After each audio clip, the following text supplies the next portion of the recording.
Logika kaže da bi trebala osjetiti olakšanje što je otišao. Ali ti ne osjećaš olakšanje. Osjećaš žudnju.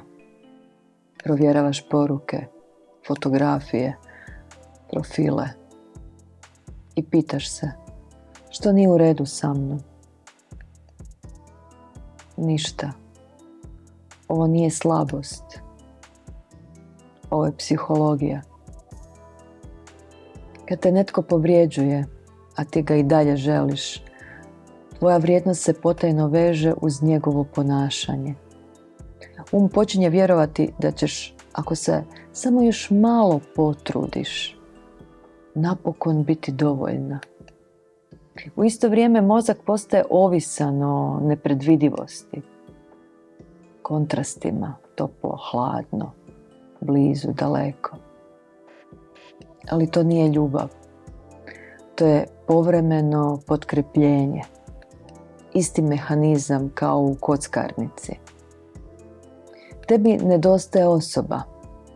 Nedostaje ti osjećaj koji ti je povremeno davala. A najopasnija iluzija je da je kaos kemija, anksioznost, dubina, a bol strast. Zato mir poslije toksične veze izgleda praznina. Ne zato što nije pravi, nego zato što nije razarajući.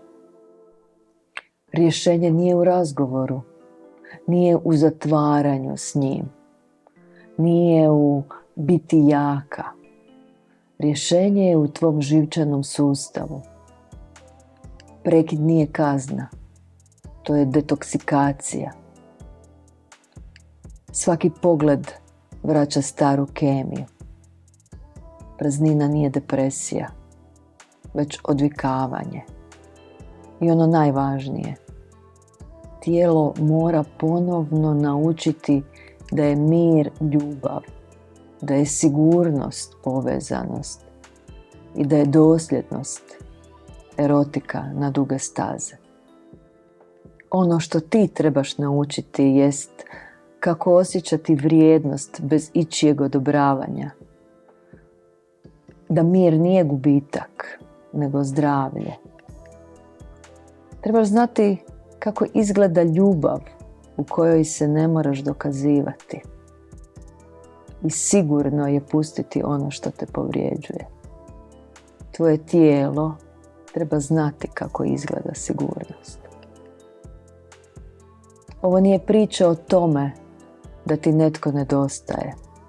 Ovo je priča o tome da se tvoj sustav odvikava od pogrešne definicije ljubavi. I to nije slabost. To je iscjeljenje, ozdravljenje. Ako želiš reprogramirati svoj dođi mi na Theta Healing Tretman. Sve upute imaš u opisu ovog videa.